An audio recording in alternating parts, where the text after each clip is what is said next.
In this lesson, we're going to do some sample problems where we compare molecules to each other and we try to predict which ones have the higher or highest boiling point compared to other molecules that we're comparing them to.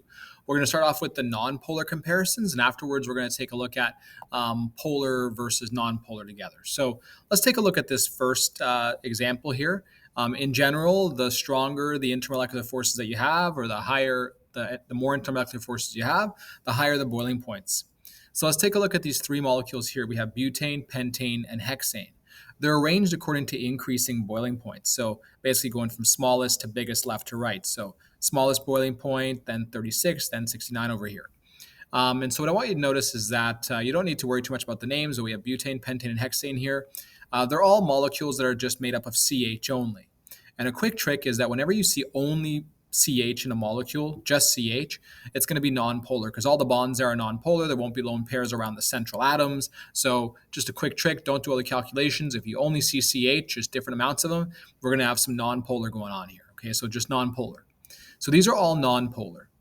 And since they're all nonpolar, I know that the only force that can exist between these, since they're nonpolar covalent molecules, the only force that can exist for butane, for pentane, for hexane is the LDF, the London dispersion force. So their difference in boiling point is their London dispersion force because you break the intermolecular forces to boil, to evaporate, turn from liquid to gas. So based on the boiling points here, you can probably see that the hexane has the most LDF because it has a higher boiling point. It takes more energy to break all the LDF to make sure that they can evaporate. Whereas the one that has the fewest LDF is probably the butane because it has the lowest boiling point. It doesn't take as much energy to do that. So when you're only comparing nonpolar molecules, in general, look for the biggest molecule, the one with more atoms in it, the one with more electrons in it. And the reason we say that is because if you have more atoms, you have more electrons, or a higher mass, you have more electrons. And if you have more electrons, it means you have more LDF because it's the electrons that are moving around causing those instantaneous charges. So if you have a larger mass to your molecule, meaning more electrons, you have more LDF, and that leads to a higher boiling point. So butane, pentane, hexane. Hexane has the highest boiling point. And if I were to ask you why, well, you know that these are all nonpolar. Boiling points are determined by breaking intermolecular forces. So the one that has the highest boiling point probably has the most intermolecular forces. Since they're all nonpolar, the only option is LDF. And so hexane has the highest LDF, and that's why it has the highest boiling point. If I didn't give you these, I could ask you to place them in this order.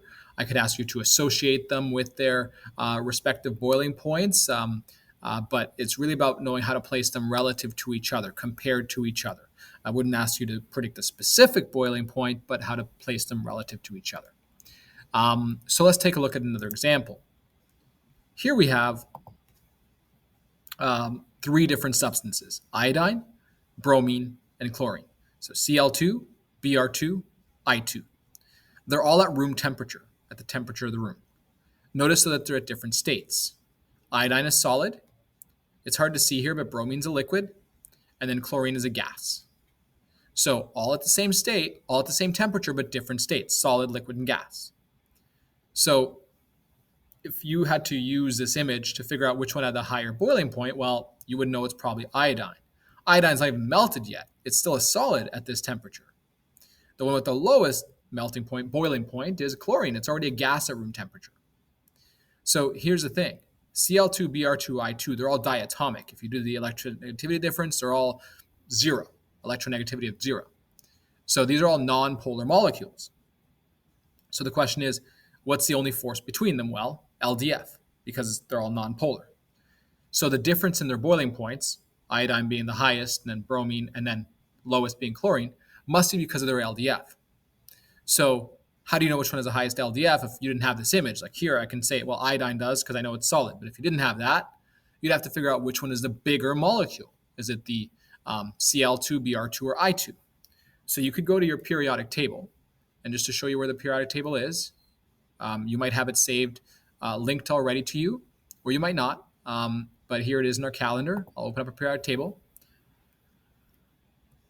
And if you take a look at the masses, you can see that the I2 has 2 times 126.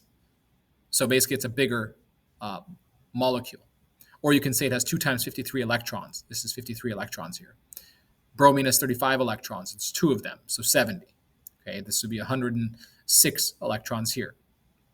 This would be 34 electrons here. So the bigger the molecule, you have two I's together, the more LDF you're going to have compared to the smaller molecules. So I2 as a bigger molecule, bigger mass, more electrons, compared to Br2, compared to Cl2, which is why the I2 has a higher boiling point than the Cl2 and the Br2 together. So let's go take a look at our handout here. So we saw that the more forces you have, or the stronger your intermolecular forces, the higher your boiling point is going to be. And that's because, well, if you're only looking at nonpolar molecules, if you have a larger mass, you'll have more electrons. You'll therefore have more LDF, and then you'll therefore have a higher boiling point.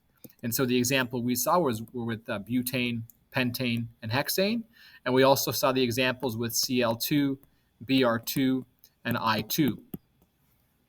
And so if we look over here, one of our questions was explain why fluorine and chlorine are gases at room temperature, but bromine and iodine are liquid and solid respectively.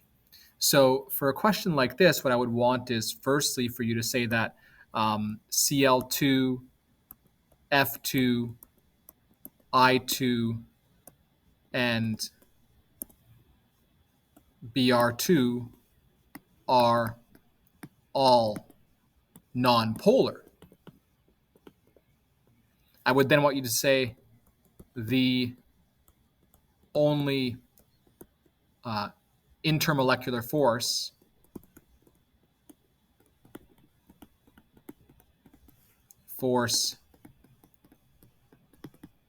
they have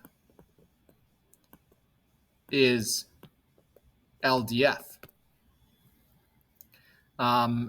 Then I want you to say that the Br2 and I2 have more LDF since they are larger molecules.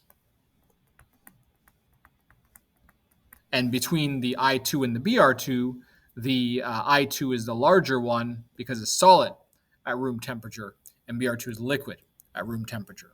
So the main point I want you to tell me here is that they're all nonpolar. Because they're all nonpolar, they only have LDF. So a difference must be because of that LDF.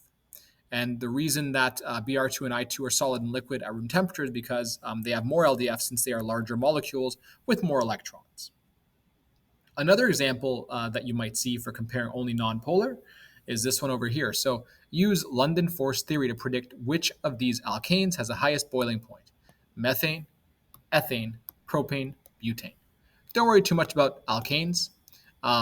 That's just a term for a type of molecule that exists. But we care about which one has the highest boiling point between all of these. And in fact, we could probably arrange these from lowest to highest just as extra practice. So as you're doing this, remember that these are all nonpolar.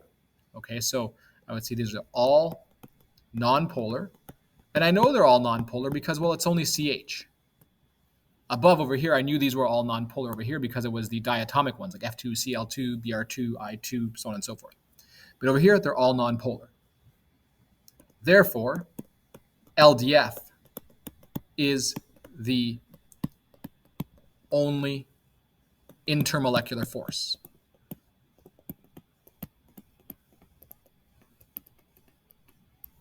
And what we know is that C4H10 is the largest, therefore has the most electrons, therefore has the most LDF. Now I'm just shortening this. You can write this in words there. I just shortened this a bit, but it has the most LDF. And as a result, we can say C4H10 has the highest BP of all those molecules, boiling point.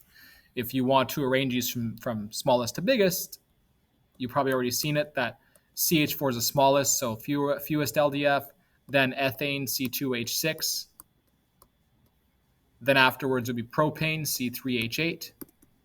And then afterwards, the biggest one, C4H10. But essentially, I'd want you to tell me C4H10 would have the highest boiling point. Why? They're all non-polar, so LDF is the only force that exists between them. And then C4H10, the reason is that, well, it's the largest one, has the most electrons, has the most LDF. So essentially, in your answers that you're creating, when you're doing that, you have to make sure you're answering the question appropriately. So it shouldn't be a very long paragraph or answer that you're providing me. You're providing me with the necessary details. So I would say C4H10 has the highest boiling point. Why? Because it's the largest one and therefore has the most or more LDF compared to the others. And they're all nonpolar, so LDF must be the only thing that's explaining that difference. It's not that one has, hydrogen bonding maybe. None of them have hydrogen bonding because they're all nonpolar. None of them have dipole-dipole because they're all nonpolar. So that's how you would go about comparing molecules that are nonpolar to each other. Now, not all our questions will have that. Sometimes you'll be asked to compare something polar to something nonpolar. And in general, if something polar and something nonpolar are of similar size, the polar substance will win boiling point. The polar substance will have a higher boiling point because not only will it have LDF, but it'll also have dipole-dipole or maybe hydrogen bonding. So we'll take a look at that in more detail in the next video, where we'll compare polar and nonpolar molecules to each other.